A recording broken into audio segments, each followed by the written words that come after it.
ባለራእዩ ታርደሃልና ሲሉት የሰማው ለዚህ ነው። ስለዚህ ይገባሃል፣ ማኅተሙን ትፈታው ዘንድ ይገባሃል። በውስጥም በውጭም የተጻፈውን ታነበው ዘንድ ትተረጉመው ዘንድ ታብራራው ዘንድ ይገባሃል። ለምን ታርደሃልና ብለው በዙሪያው በዙፋኑ ዙሪያ እንደ ሻሽ ሲነጠፉ እንደ ቅጠል ሲረግፉ አየኋ። ከዛ ማኅተሞቹ መፈታት ጀመሩ። አንደኛ ማኅተም፣ ሁለተኛ ማኅተም፣ ሶስተኛ፣ አራተኛ፣ አምስተኛ፣ ስድስተኛ፣ ሰባተኛ ማኅተም። እነዚህ ሰባቱ ማኅተሞች እየተፈቱ እስከ ምዕራፍ 8 ድረስ ይቀጥላሉ። ራእየ ዮሐንስ እስከ ምዕራፍ 8። እኔም ማሳያችሁ በርዕስነት ያነሳሁት ስድስተኛው ማኅተም ላይ ያለውን ነው ማሳያችሁ። በነገራችን ላይ በጣም ረቂቅ የሆነ ብዙ ትርጉሞች ያሉት ነው ይሄ ማኅተም። እኔ አሁን በተናገርኩት ራእየ ዮሐንስ ይገባችኋል ማለት አይደለም። ደጋግማችሁ ግን መስማት አለባችሁ፣ ማወቅም አለባችሁ፣ ከፍ ማለትም አለባችሁ። ደግሞ ራእየ ዮሐንስ የሚተረጎምበት ጊዜ ከናዝሬት ደግ ሰው እንዴት ሊወጣ ይችላል ብሎ የጠየቀው ለዚህ ነው። ለምን ናዝሬት የድሃ ሀገር ናት። ናዝሬት የድሃ ሀገር።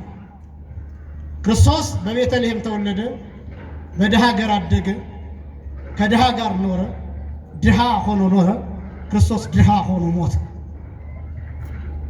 እንዲያው የኛ ሊቃውንት ሲናገሩ እመቤታችንን እናቱስ ማርያም አይደለችምን የሚለው የድሃ ልጅ ማለት ነው ብሎ ነው የሚተረጉሙ። ምክንያቱም እመቤታችንም ድሃ ናት፣ ርስት የላትም። በዚህ ምድር የሰበሰበችው ስንዴ የላትም። በዚህ ምድር የሰበሰበችበት ጎተራ የላትም። ወርቅ አልያዘችም፣ ብር አልያዘችም፣ ንብረት አልያዘችም። ድሃ ሆና ነው የኖረችው። ድሃ።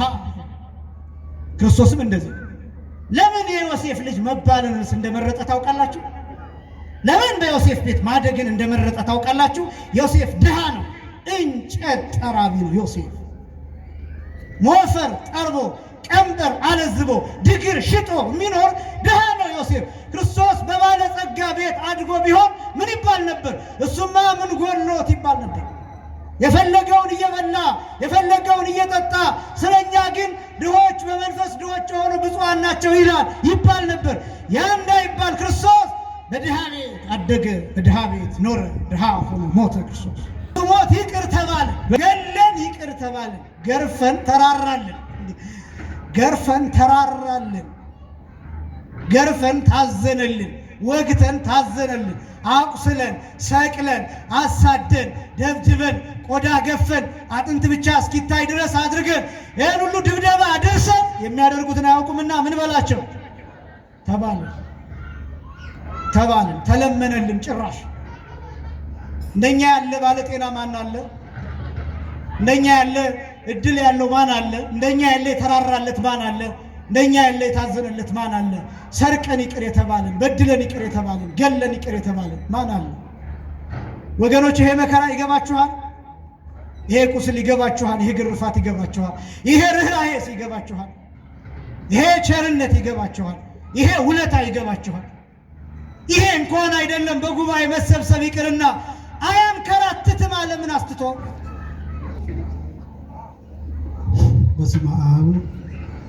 በስመ አብ ወወልድ ወመንፈስ ቅዱስ አሃዱ አምላክ አሜን።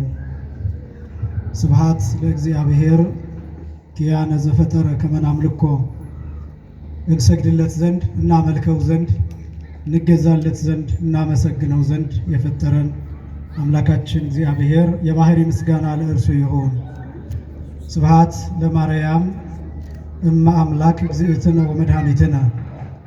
መድኃኒታችን መመኪያችን ለምትሆን ለእናታችን ለንጽሕት ቅድስት ድንግል ማርያምም የጸጋ ምስጋና ለእርሷ ይሁን። ስብሐት ለመስቀለ ክርስቶስ ዕፀ መድኃኒት ኃይልነ ወፀወንነ። ኃይላችን አምባችን መጠጊያችን ጋሻችን ለሚሆን በቀራንዮ ለተተከለ መድኃኒት ለሚባል ለክርስቶስ መስቀልም የጸጋ ምስጋና ለእርሱ ይሁን። ክቡር አባታችን መልአከ ፀሐይ መምህር ቀሲስ በቀለ ተሰማ የካቴድራላችን ዋና አስተዳዳሪ፣ ክቡራን የካቴድራላችን አገልጋዮች፣ መምህራን ወንጌል፣ ሰባክያነ ወንጌል፣ ያሬዳውያን ሊቃውንተ ቤተ ክርስቲያን፣ አባቶች መነኮሳትና ቀሳውስት፣ ክቡራን ወንድሞች ዲያቆናት፣ ክቡራን ዘማሪያን፣ ክቡራን የካቴድራላችን ሰንበት ትምህርት ቤት መዘምራን፣ ክቡራን የእግዚአብሔር ልጆች፣ አባቶች፣ እናቶች፣ ወንድሞችና እህቶች እንዲሁም ሕፃናት ሁላችሁም በኃያሉ በልዑል እግዚአብሔር ስም እንደምን ዋላችሁ? እንደምን አመሻችሁ? አምላካችን እግዚአብሔር ለዚህ ዕለትና ለዚህ ሰዓት አድርሶ በዚህ ቅዱስና ልዩ ስፍራ ተገኝተን ቅዱስና ሕያው ዘላለማዊ የሆነውን ቃሉን እየሰማን እንድንባረክ ስለፈቀደልን ስሙ ለዘላለም የከበረና የተመሰገነ ይሁን። የሊቃውንት አምላክ የምስጢር ባለቤት የቅዱሳን ፈጣሪ አባቶቻችን አምላክ እግዚአብሔር በመካከላችን ተገኝቶ ምስጢርንና ጥበብን እንዲገልጥልን የእርሱ ቅዱስ ፈቃድ ይሆንልን። የምንማማርበት የትምህርት ርዕስ ልብሳቸውን አጥበው በበጉ ደም አነጹ በሚል የመጽሐፍ ቅዱስ ክፍል ይሆናል።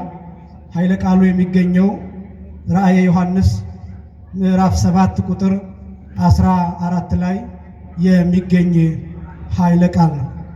በዚህ ርዕስ ማስተማር የወደድኩበት ምክንያት ዛሬ ዕለቱ ዓርብ ስለሆነ ነገረ ክርስቶስ በስፋት የሚታሰብበት የሚነገርበት በመሆኑ እሱን ሳንረሳ እንዲሆን ነው። ሁለተኛ አሁን ያለንበት ወቅት እንደሚታወቀው ዘመነ ጽጌ ነው። የፊታችን እሁድ ሊቃውንቱ ሲያመሰግኑ ከሚያድሩበት የማህሌት ክፍል አንዱ ይህንን የተመለከተ ነው። ከማህሌተ ጽጌ ያው በዚህም አጋጣሚ ማህሌት የምትቆሙ ማህሌት የምታድሩ አብራችሁ ከሊቃውንቱ ጋር ስታመሰግኑ ሊቃውንቱ የሚያመሰግኑበት የምስጋና ክፍል ከመጽሐፍ ቅዱስ ጋር የተካከለና የመጽሐፍ ቅዱስ ክፍል እንደሆነም እንድታስቡም ጭምር ነው። ዘኒ ስብሃተ ወዘኒ ማህሌተ ወይም ዘንተ ስብሃተ ወዘንተ ማህሌተ ተአምረኪ ጸገየ ወፈረየ ሊተ እንዘ ከመ እሰብህ ዳግመ እንዘ እጸውር ጸበርተ ምስለ እለ ሐጸቡ አልባሲሆሙ በደመ በግዑ ድርገተ ከውስተ ባሕረ ማኀው ድንግል ክፍልኒ ቁመተ ይላል። ሲተረጎም ዘኒ ስብሃተ ወዘኒ ማህሌተ ይህንን ምስጋና ይህንን ማህሌት ተአምረኪ ጸገየ ወፈረየ ሊተ ተአምርሽ አፈራልኝ፣ ተአምርሽ ሰጠኝ፣ ተአምርሽ አስገኘልኝ ማለት ነው።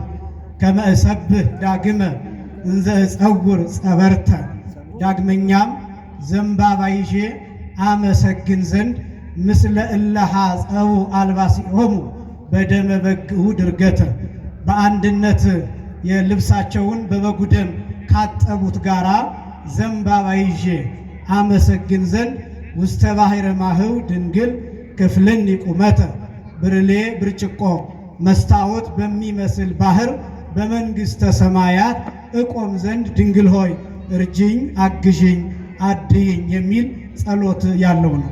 ይህም ደግሞ በራእየ ዮሐንስ ምዕራፍ 7 ቁጥር 14 ላይ ልብሳቸውን አጥበው በበጉ ደም አነጹ ተብለው የተገለጡ ናቸውና ስለዚህ አገልግሎታችን ወንጌል እንደሆነ መጽሐፍ ቅዱስ እንደሆነ በዚህም አጋጣሚ እንድታስቡ ለማድረግ በዚህ ርዕስ ለማስተማር ወድጃለሁ። ሶስተኛም ቅድም ወንድማችን ዘማሪ ዲያቆን ዮሴፍ በዝማሬ ሲያመሰግን እንደነበረው በንጹህ ደሙ ያዳንን እያለ ሲያመሰግን ነበር። በንጹህ ደሙ እንዴት እንደዳንንና ንጹህ ደሙ ለኛ ምን እንደሚሰራ በዚህ ኃይለ ቃል እንመለከታለን። አምላካችን እግዚአብሔር ለሁላችንም ምስጢርንና ጥበብን እንዲገልጥልን የእርሱ ቅዱስ ፈቃድ ይሆንልን። ልብሳቸውን በሉ ሁላችሁም ልብሳቸውን አጥበው በበጉ ደም አነጹ። ራእየ ዮሐንስ ምዕራፍ 7 ቁጥር 14 ላይ የሚገኝ ቃል ነው። አስቀድሜ ስለ ራእየ ዮሐንስ ትንሽ ነገር ላቅርብ እንዲገባን። ራእየ ዮሐንስ በብዙ ክፍሎች በብዙ ስሞች የሚታወቅ መጽሐፍ ነው። በጣም ከባድና ከሐዲስ ኪዳን መጽሐፍት ብቻ ሳይሆን ከ80 አሐዱ ቅዱሳት መጽሐፍት ከባድና እጅግ በጣም ያልተደረሰበት የሚባለው መጽሐፍ ራእየ ዮሐንስ ነው። በብዙ ስሞች ይጠራል። የተስፋ መጽሐፍ፣ የምስጋና መጽሐፍ፣ የድል መጽሐፍ፣ የሰማይ መስኮት መጽሐፍ፣ የምስጢር መጽሐፍ እየተባለ ይጠራል። የጻፈው ወንጌላዊው ቅዱስ ዮሐንስ ነው። ይህንን ራእይ ያየው ቅዱስ ዮሐንስ ወንጌላዊ ከ90 እስከ 95 ድረስ ባለው የዕድሜ ክልል ውስጥ እንደተመለከተው አባቶቻችን ይናገራሉ። ቅዱስ ዮሐንስ ከ20 ዓመቱ ጀምሮ ጌታችን መድኃኒታችን ኢየሱስ ክርስቶስን የተከተለ ሐዋርያ ነው። የጌታችን የመድኃኒታችን የኢየሱስ ክርስቶስ መከራ የአይን ምስክር በዋናነት ቅዱስ ዮሐንስ ወንጌላዊ ነው። በቀጥታ አይቶ የጻፈልን ለኛ ያስተላለፈልን ግርፋቱን የቆጠረ አጥንቱን የቆጠረ የተላጠውን ቆዳና የተቆረሰውን ስጋ የፈሰሰውን ደም በአይኑ በብረቱ ያየ መስቀል ተሸክሞ ጌታ ሲደፋ በቅርበት የተመለከተ የእመቤታችንን ሐዘን የጻፈና ያየ ቅዱስ ዮሐንስ ወንጌላዊ ነው። በረከቱ በሁላችንም ላይ ይደርብን። ለ70 ዓመታት ሊቃውንቱ እንደሚነግሩን ቅዱስ ዮሐንስ ወንጌላዊ የጌታችን የመድኃኒታችን የኢየሱስ ክርስቶስ መከራ በአእምሮው ላይ ተስሎበት ለ70 ዓመታት እያለቀሰ ኖረ። እንዲያውም ሊቃውንቱ ሲገልጡት እንባውን አልቅሶ ደሙን ጨርሷል፣ ደሙን አልቅሶ ደሙን ጨርሷል፣ ደሙን ጨርሶ እዥ አልቅሷል።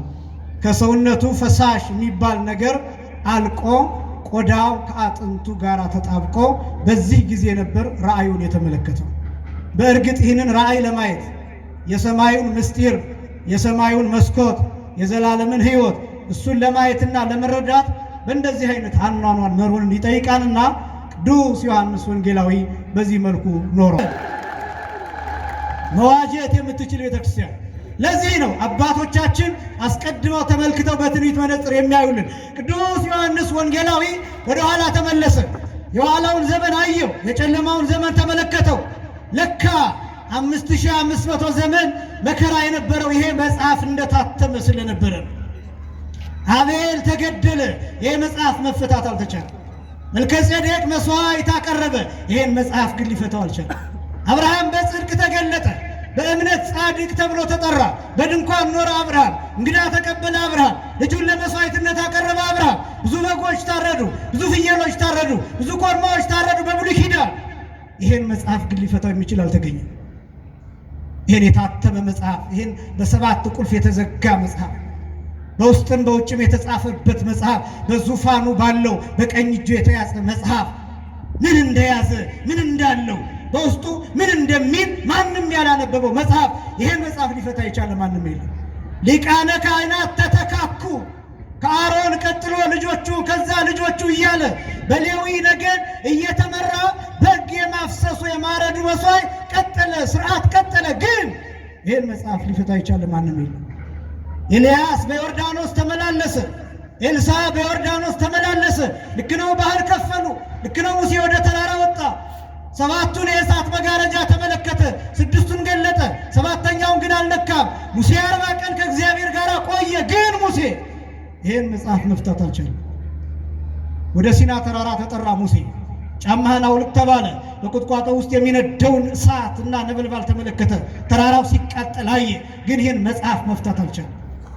ይህን መጽሐፍ መፍታት የሚችለው ሌላ፣ ይህን መፍታት የሚችለው የሚታረግ ነው። ይሄን መጽሐፍ መፍታት የሚችለው አምላክ የሆነ ብቻ ነው።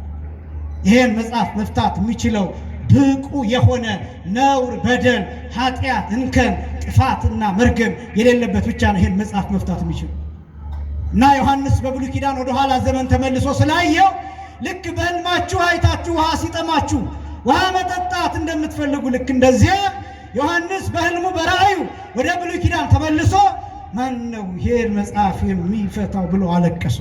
የቅዱስ ዮሐንስ በረከት በሁላችንም ላይ ይደርብን። ዮሐንስ ሳለቅስ አለ።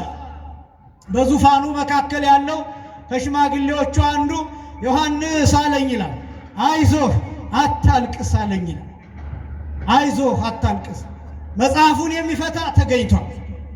እርሱም የይሁዳ አንበሳ ነው፣ ከዳዊት ነገድ እንዳ ስር የሆነው እርሱ መጽሐፉን ይፈታዋን አለኝ። ያን ጊዜ ደስ አለኝ ይላል። ይሄ መጽሐፍ ምንድን ነው? በጣም ጥቂት ነጥቦችን ብቻ ላሳይ።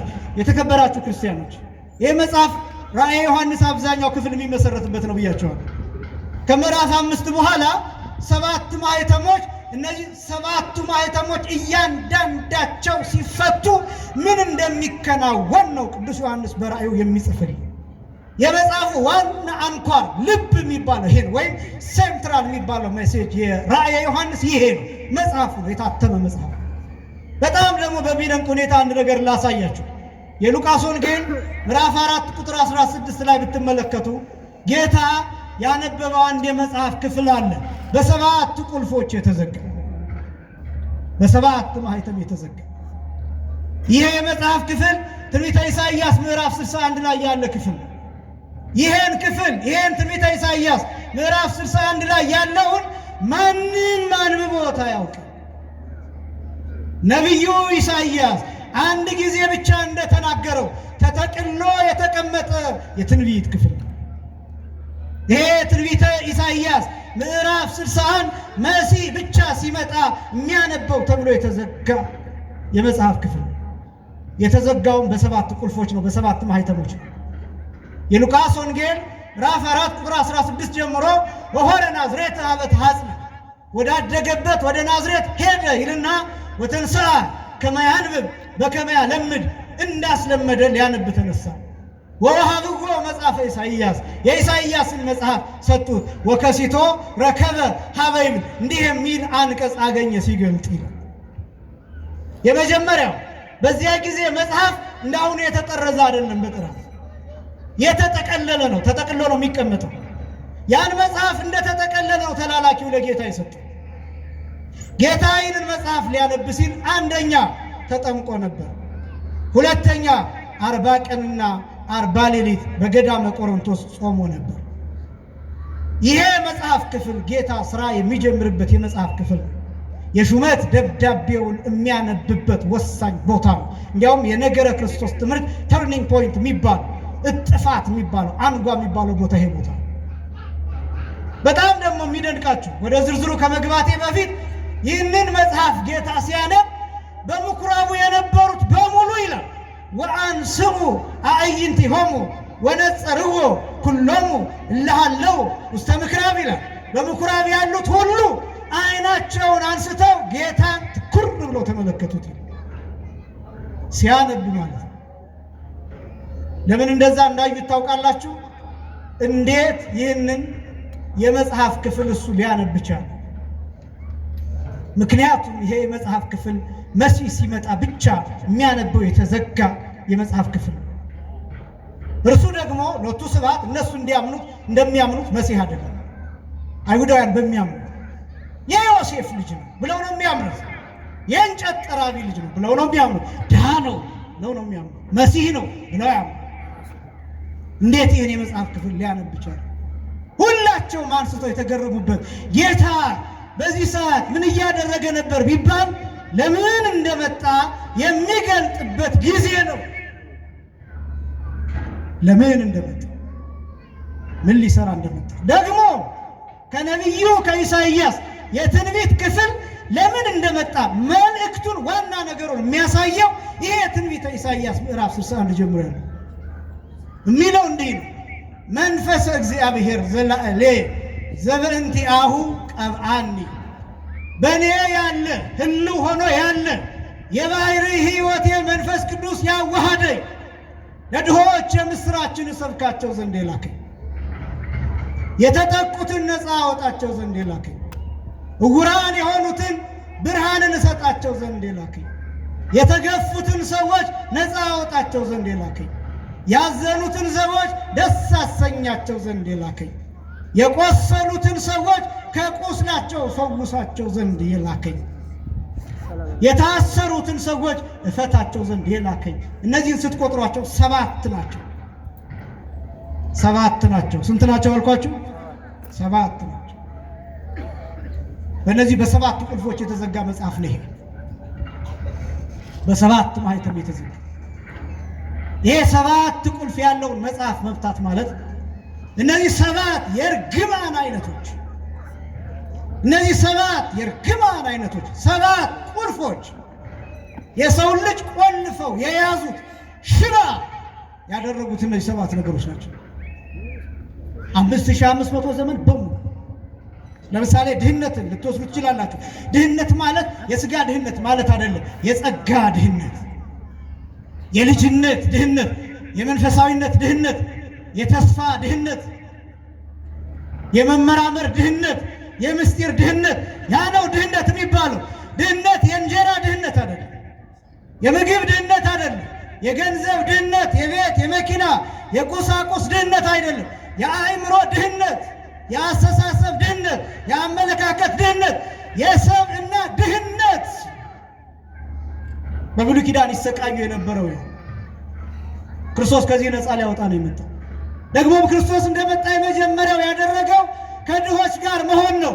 ለምሳሌ ወዳደገበት ወደ ናዝሬት ሄደ የሚለው የመጽሐፍ ክፍል ናዝሬት የሚለውን ሲተረጉሙ የእኛ ሊቃውን ድሃ ማለት ነው። ናዝሬት ማለት ክፍልት፣ ፍልጥ፣ ህስርት ማለት ነው ብለው የተረጉሙት።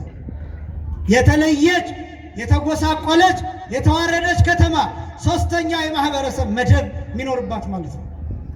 የመጀመሪያው የማህበረሰብ መደብ የሚባለው የመኳንንት መደብ ነው፣ የነገስታት መደብ ነው፣ የገዢዎች መደብ ነው። ሁለተኛው መደብ የማህበረሰብ መደብ የሚባለው የመሬት ከበርቴዎች መደብ ነው። ላንድ ሎርድስ የሚባሉት የነሱ መደብ ሁለተኛው ማህበረሰብ ክፍል ይባላል።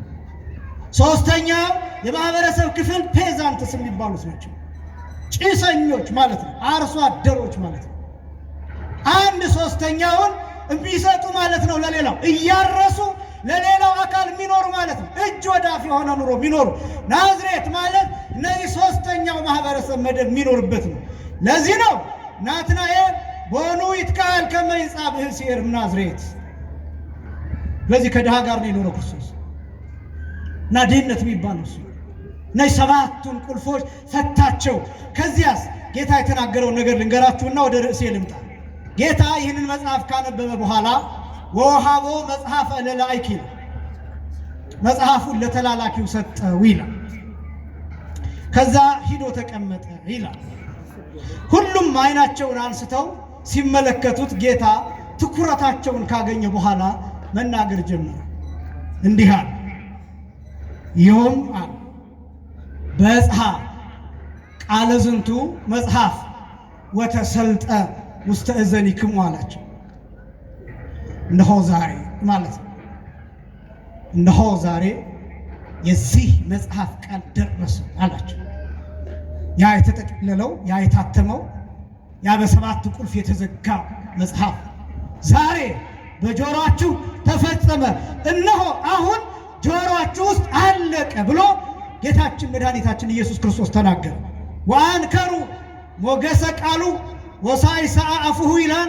የቃሉን መከናወን የአንደበቱን መከናወን አይተው አደነቁ ይልና ግን ይሄ ዮሴፍ ልጅ አይደለምን አሉና በቅናት ተነሳስተው ጌታን ወደ ገደል ሊሰዱት ይዘውት ሄዱ ይላል።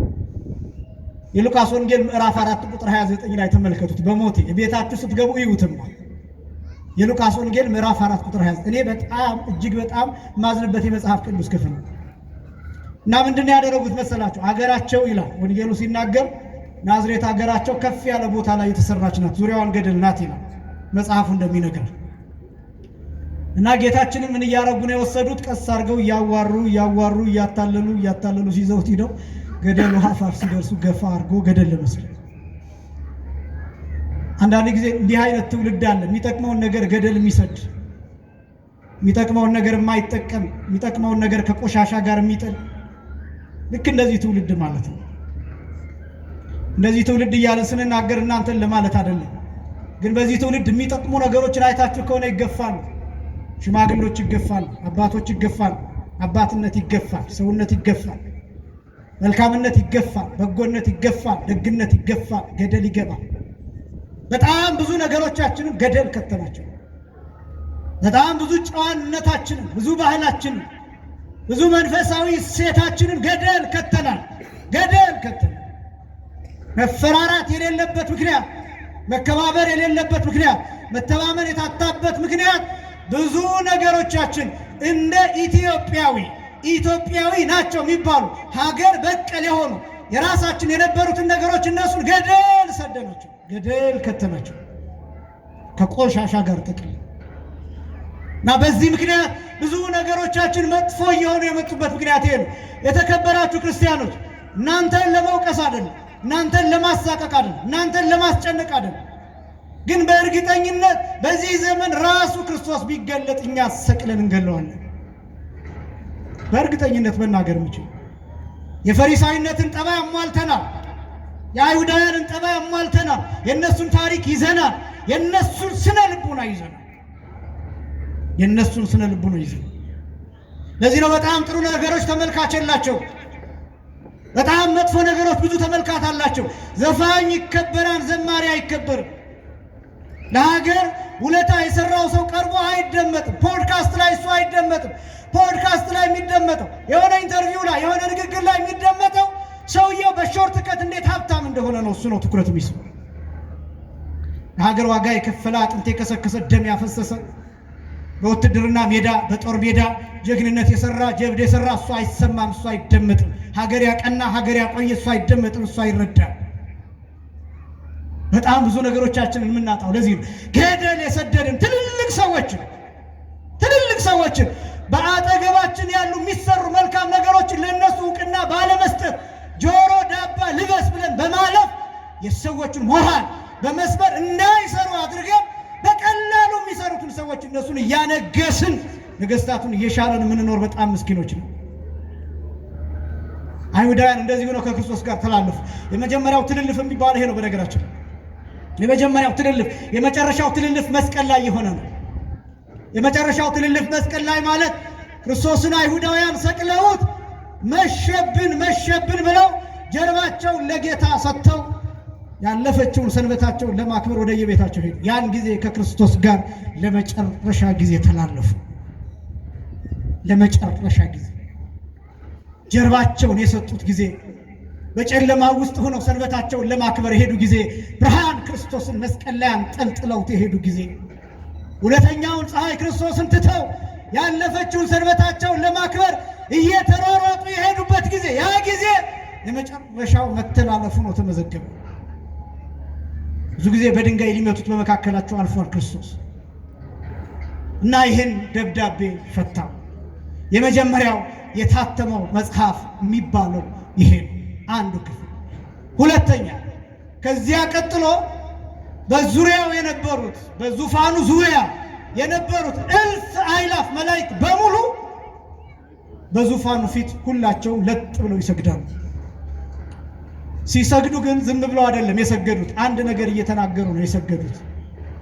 የታተመውን መጽሐፍ ትወስድ ዘንድ ማህተሙንም ትፈታ ዘንድ ይገባሃል። ምክንያቱም ይሉና ምን እንደሚሉ ታውቃላችሁ? ታርደሃልና። እስኪ በሉ ሁላችሁም ታርደሃልና በሉ እስኪ ሁላችሁም ታርደሃልና። ያን ጊዜ ቅዱስ ዮሐንስ ቀና አልኩኝ ነው። ቀና ብሎ ሲመለከት በዙፋኑ መካከል ይላል እንደ ታረደ በግ ቆሞ አየሁ ይላል።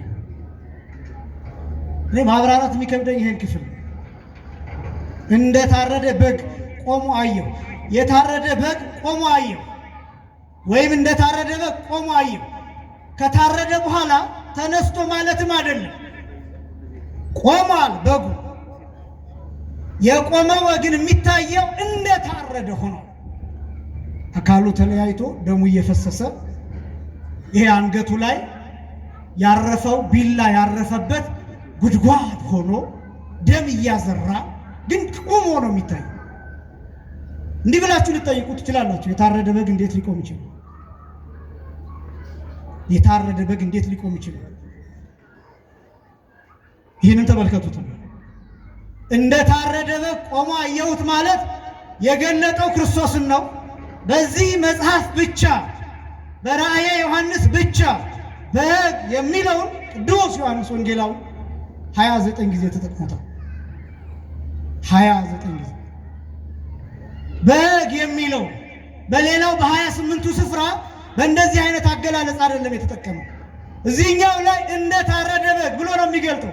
ምን ማለት ነው ቢባል መስዋዕትነቱን የሚያሳይ ክርስቶስ መስቀል ላይ የከፈለው መስዋዕትነት ሳያቋርጥ እያዳነ እንደሚኖር አንድ ጊዜ በመስቀል ላይ የቀረበው የክህነት አገልግሎት የመስዋዕት አገልግሎት ለዘለዓለም ትኩስ ሆኖ እየሰራ እንደሚኖር የሚያሳይ ነው። እንደ ታረደ በግ ነው።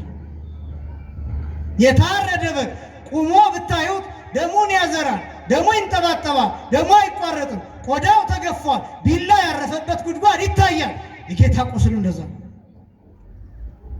በዚህች ቤተክርስቲያን ዕለት ዕለት ሳይቋረጥ ደሙ ይሰጣል።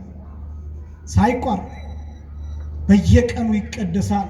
በየቀኑ ደም ይሰጣል። በየቀኑ ስጋ አለ። በየቀኑ ውሃ ይሰጣል። ከጎነ የፈሰሰው ቅዱስ ውሃ ማይገቡ ይሰጣል። እንደታረደ በግ ማለት ይሄ ነው። አይቋረጥም። እናንተ ዛሬ ስለመጣችሁ እንጂ ወንጌል አይቋረጥም።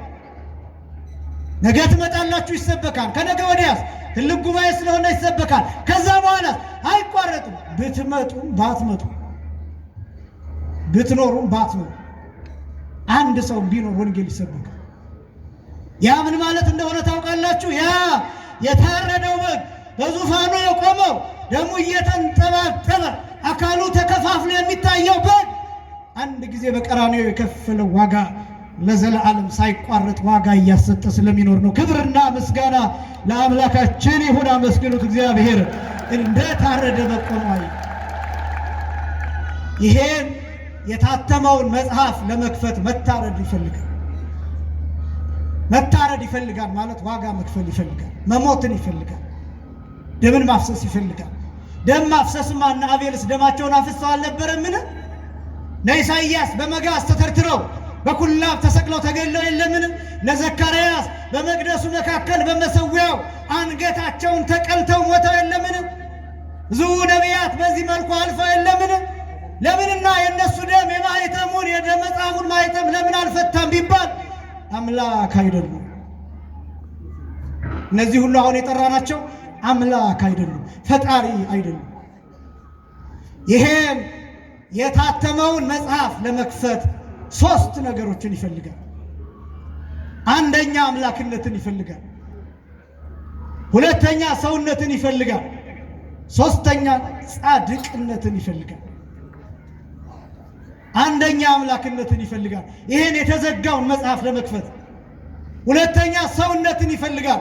ሶስተኛ ጻድቅነትን ይፈልጋል።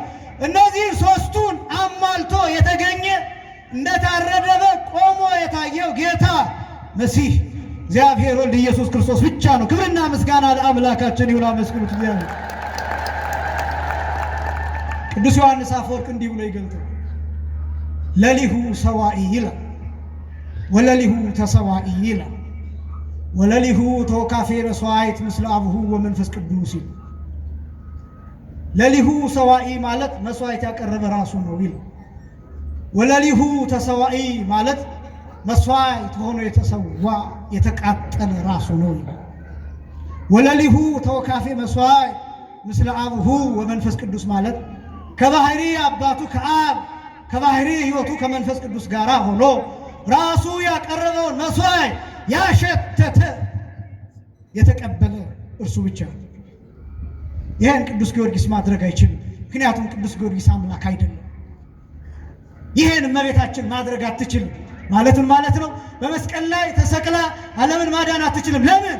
እመቤታችን ወላዲተ አምላክ እንጂ ምን አይደለችም፣ አምላክ አይደለችም። ፍጡራን ሁሉ የሚጎላቸው ይህን የተዘጋ የታተመ የተቆለፈ መጽሐፍ መፍታት የሚችለው የታረደው በግ ብቻ ነው። ስለዚህ ስለ ራእየ ዮሐንስ አብዝተን መስማት የሚገባን ጊዜ ነው። እነዚህ ማህተሞቹን በጣም አንድ ነገር ብቻ ልበላችሁና ወደ ስድስተኛው ማህተም ልምጣ። የመጀመሪያው ማህተም የሚወክለው የሐሙስ ምሽት የጸሎተ ሐሙስ ምሽት 3 ሰዓትን የሚወክል። ሁለተኛው ማህተም የሐሙስ ሌሊት መንፈቀ ሌሊት 6 ሰዓትን የሚወክል።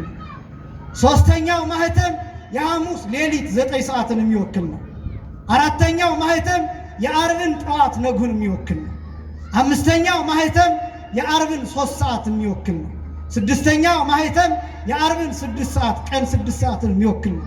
ሰባተኛው ማህተም የዓርብን 9 ሰዓት የሚወክል ነው። 7 ማህተሞች እነዚህ ናቸው። እነዚህ ሰዓታት ጋር ማገናኘት ለምን አስፈለገ? 7 ማህተሞች እነዚህ ሰዓታት የሚገለጥባቸው ምክንያት ምንድን ናቸው ቢባል እነዚህ ሰዓታት ክርስቶስ መከራ የተቀበለባቸውና ተአምራት ያደረገባቸው ሰዓታት ናቸው። የተያዘበት፣ የተመታበት፣ የተሰደበበት፣ ለፍርድ የቀረበበት፣ ቁርጥ ፍርድ የተሰጠበት፣ የተሰቀለበትና የሞተበት ሰዓታት ናቸው እነዚህ ሰዓታት። ይሄ ስድስተኛው ማህተም የዕለተ ዓርብ የቀኑን 6 ሰዓት የሚገልጥ ነው። ስድስተኛው ማህተም። ሰባተኛው ማህተም የዓርብን የቀኑን 9 ሰዓት ምዕራፍ 8 ላይ ብታዩት ማህተሙ ሲፈታ ይላል ወኮነ አርምሞ ይላል እስከ መንፈቀ ሰዓት ይላል። ለግማሽ ሰዓት ዝምታ ሆነ። ክርስቶስ የሞተበት ሰዓት ነው። ጸጥ አለ ነው። 30 ደቂቃ ነው የሚለው ባለ ራእዩ ዮሐንስ። ለ30 ደቂቃ ዓለም ላይ ዝምታ ሆነ እና ይሄ ዝምታ ምን እንደሚያሳይ ታውቃላችሁ? የጌታ ነፍስ ከስጋ በስልጣኑ የተለየችበት ሰዓት ዝም። ከዛ ደም እና ውሃ ከጎን የወጣበት ሰዓት ነው። ዝምታ የሆነበት ሰዓት።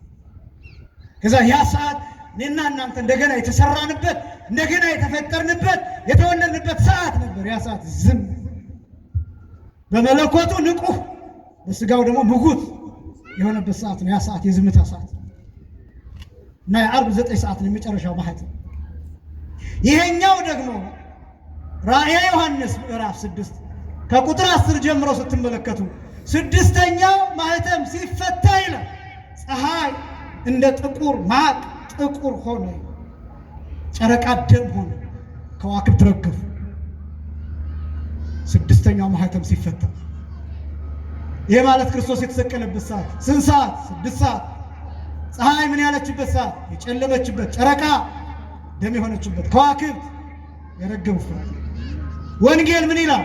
የሉቃስ ወንጌል ምዕራፍ 23 ከቁጥር 44 ጀምሮ ወቀትሮ ጊዜ ስሱ ሰዓት ሞተ ፀሐይ፣ ቀትር ሲሆን 6 ሰዓት ላይ ፀሐይ ሞተ። ዓርብ 6ኛው ማህተም የተፈታበት ሰዓት ያ የታተመው መጽሐፍ። ከዛ ይህን ተከትሎ ምን ሆነ?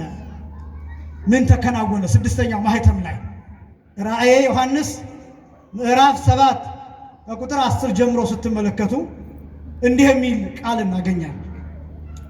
ብዙ ነጭ የለበሱ ያያል ቅዱስ ዮሐንስ በራእዩ 6ኛው ማህተም ሲፈታ ያየው ማለት ነው።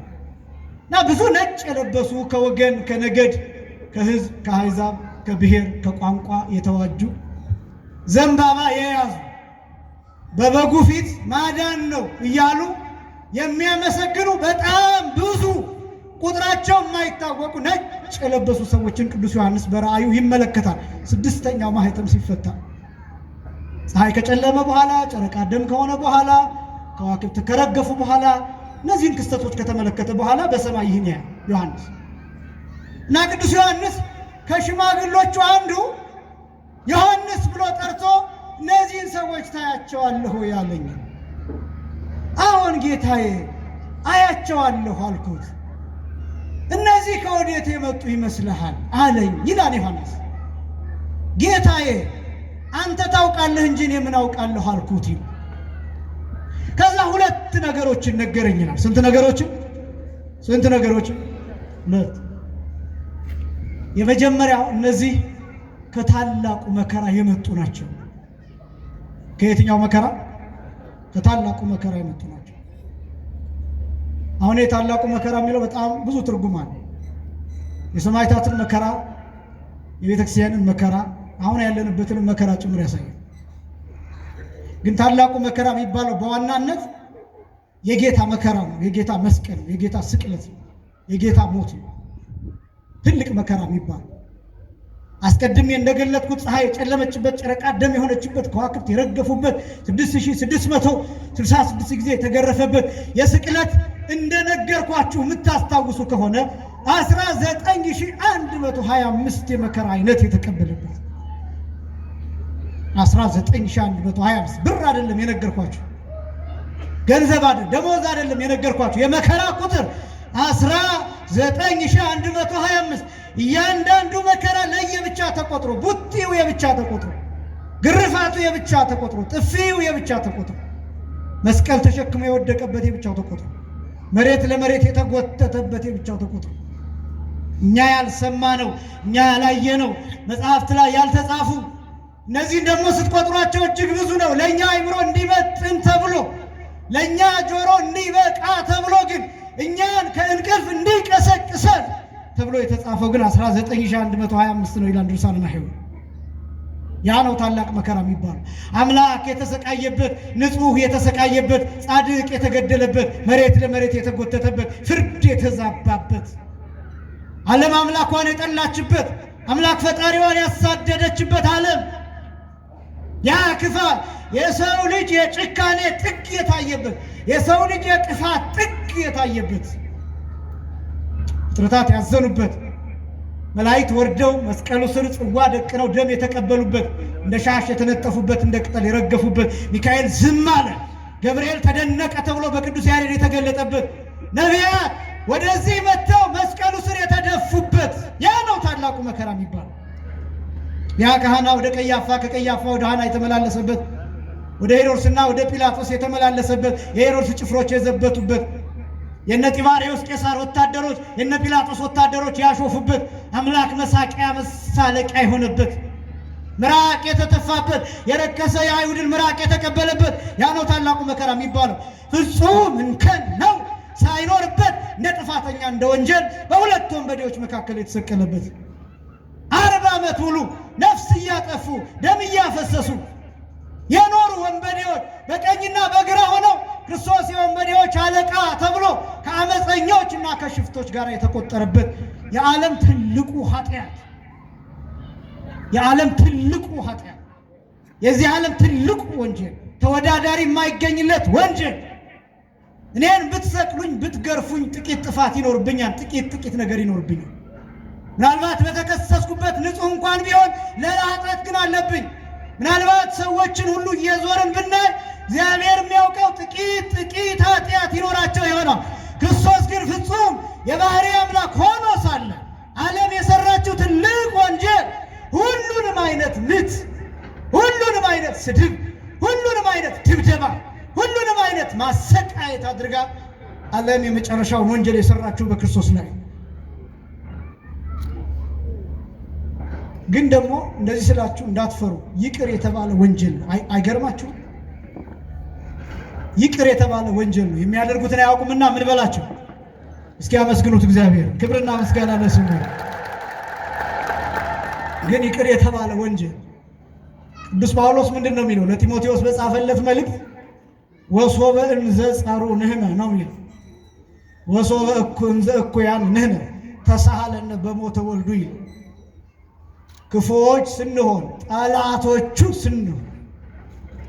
ጠላቶቹ ስንሆን በልጁ ሞት ይቅር አለን ይላል። እኔ በጣም ቢገርመኝ ምን እንደሆነ ታውቃላችሁ? በእርሱ ሞት ይቅር በባዶ እግር አያስኬድም፣ ቡትቶ አያስለብስም፣ ገዳም አያስገባም፣ አያስመንንም። አቡነ ተክለ ሃይማኖት፣ አቡነ ገብረ መንፈስ ቅዱስ፣ ቅዱስ ጊዮርጊስ እኮ ይሄ መከራ በአይምሯቸው ሆኖ ሰውነታቸውን እያደቀቀው፣ ለዚህ ነው ጦር ተክለው ሳይንቀሳቀሱ ለዓመታት ይጸልዩ የነበሩ። ለዚህ ነው ቅዱስ ጊዮርጊስ ስጋው በምጣድ እየበሰለ በመንኮራኩር እየተፈጨ ሰውነቱ እየደቀቀ አፈር ትቢያ ሆኖ በሜዳ እየተዘራ እንደገና ተመልሶ ከሞት ተነስቶ እኔ ክርስቲያን ነኝ የሚለው ይሄን ፍቅር አውቆት ነው። ይሄን ውለታ አውቆት ነው። በጣም ብዙዎቻችን ይህንን ለማወቅ ገና ነን፣ ለመስማት ራሱ ገና ነን። ነገረ ክርስቶስን ማስተማር ራሱ ከባድ አይደለም? ከባድ እኮ ነው። ረጅም ሰዓት ነገረ ክርስቶስን ማስተማር ከባድ ነው። ብዙ ሰው የሚያስቅ ነገር ይፈልጋል፣ በየመሃሉ ቀልድ ይፈልጋል። የራሱን ሕይወት በየጓዳው በየጎድጓዳው በየትዳሩ እየገባን እንድንነግረው ይፈልጋል። የሽንኩርትና የዘይት ጉዳይ የኑሮውን ውድነት እያነሳ እንድናጽናናው ይፈልጋል። ወዳጄ ከጌታ መከራ በላይ መጽናኛ ምን ትፈልጋላችሁ? ከመስቀል በላይ መጽናኛ፣ ክርስቶስ ካደረገልን ኃይል ከሰጠን ጸጋ በላይ መጽናኛ ምን ትፈልጋላችሁ? አልገባችሁም እንጂ የጌታን መከራ እየነገርን እያሰቃየናችሁ ለጥቂት ደቂቃም ቢሆን ስትሄዱ የጌታን መካብራ ተካፍላችሁ ትሄዳላችሁ። እንደሱ ነው ሕይወታችሁን በክርስቶስ መሰወር የምትፈልጉ ከሆነ። ለዚህ ነው ቅዱስ ጳውሎስ ሲናገር ገላትያ ምዕራፍ 3 ከቁጥር 1 ጀምሮ ኦ አብዳን ሰብአ ገላትያ እናንት ሞኞች ነው የሚለው። እናንት ሞኞች፣ አዚም ያደረገባችሁ ማን ነው? እነሆ ክርስቶስ በዓይናችሁ ፊት እንደተሰቀለ ሆኖ ተስሎ ነበር። ለእውነት እንዳትታዘዙ አዚም ያደረገባችሁ ማን ነው? ብዙ ሰው ከክርስቶስ ትምህርት ወጥቶ ሌላ መስማት የሚፈልገው መጨነቅ ስለማይፈልግ ነው። ምን ነግራችሁ ግን እውነት በስጋ እንድትጨነቁ አይደለም፣ እንድታስቡት ነው። የሚያጽናናው እሱ ነው። ለምን መሰላችሁ? ያሳርፋል፣ ቁስሉ ያሳርፋል። የቁስሉ መዓዛ እንዲሸታችሁ። የጌታን ቁስል ስንናገር እንደ ሌላ ሰው ቁስል የሚሸት የሚከረፋ አይደለም፣ የሚፈውስ ቁስል ነው። የሚሸት መዓዛ፣ የዘላለም ሕይወትን የሚሰጥ መዓዛ የሚፈስበት ቁስል ነው። ፍቅር የሚፈስበት፣ ብርሃን የሚወጣበት፣ የሚጎርፍበት ቁስል ነው። ወዳጆች የተወለድንበት ቁስል ነው። እሱ ነው ታላቁ መከራ የሚባል። ነቢዩ ኢሳይያስ ሲናገር ወበቁስለ ዚአሁ ኀዮነ ይላል። በእርሱ ቁስል እኛ ምን አለን? ተፈወሱ። እናንተ ብዙ ጊዜ የሰማችሁት ቃል ይሄን፣ ትክክለኛውን ትርጉም ግን ልንገራችሁ። ወበቁስለ ዚአሁ ኀዮነ ማለት በእርሱ ቁስል ሕይወት አገኘን ማለት ነው። መፈወስ ለጊዜው። ለምን ከእርሱ ቁስል ሕይወት አገኘን እንደተባለ ታውቃላችሁ? ልክ ክርስቶስ ጎኑ ሲወጋ ከጉድጓዱ እኛ ተወለድን። ከክርስቶስ ሞት እኛ ተወለድን። ከጌታ ሞት እኛ ሕይወት አገኘን። ሁልጊዜ ይላል ከደካማ ነገር ኃይል ይገኛል። ለምሳሌ ብርሃን የጨለማ ልጅ ነው። እነዚህ ፓውዛዎች የደመቁት ጨለማ ስለሆነ ቀን ላይ እነዚህን ፓውዛዎች ብታበሯቸው ትርጉም የላቸው። ትንሣኤ ከሞት ነው የሚወለደው። ትንሣኤ ከመቃብር ነው የሚወለደው። በቃ እንደዛ ነው። ከደካማ ነገር ክርስቶስ ደከመ። ከዚያም አልፎ በስጋ ምን ሆነ? ሞተ። ከሞቱስ ደምና ውሃ ወጣ። ከደምና ከውሃ ውስጥ እኛ ተወለደ፣ ሕይወት አገኘ። ከታላቁ መከራ የመጡ ናቸው ማለት ይሄ ነው። ሁለተኛው የመጀመሪያው ከታላቁ መከራ የመጡ ናቸው ካለው በኋላ ሁለተኛ ልብሳቸውን አጥበው በበጉ ደም ያነጹ ናቸው።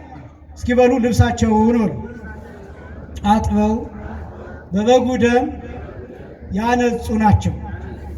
ምናቸውን አጥበው በምኑ ያነጹ ናቸው? በበጉ ደም ያነጹ ናቸው።